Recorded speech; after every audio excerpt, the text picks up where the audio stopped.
Hello, in this video I'm going to show you how you can pair your Nothing Ear stick with your Android phone.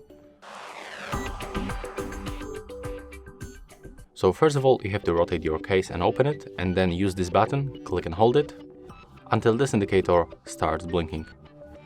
There we go. So right now we can release. Next you have to go to the Bluetooth settings.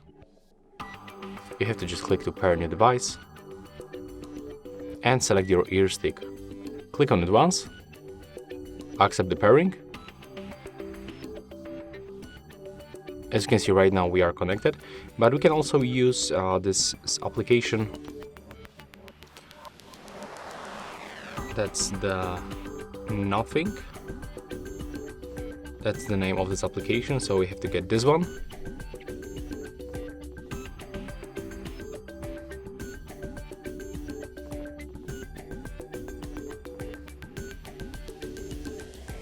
Okay, when the download is finished, you just have to open it, accept all the permissions that will pop on your screen, click start,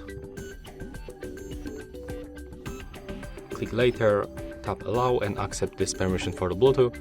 And as you can see right now, when we previously connect them by the standard Bluetooth settings, we will be connected in the application.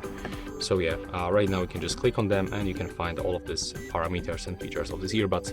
That's all for this video. Hope you like it.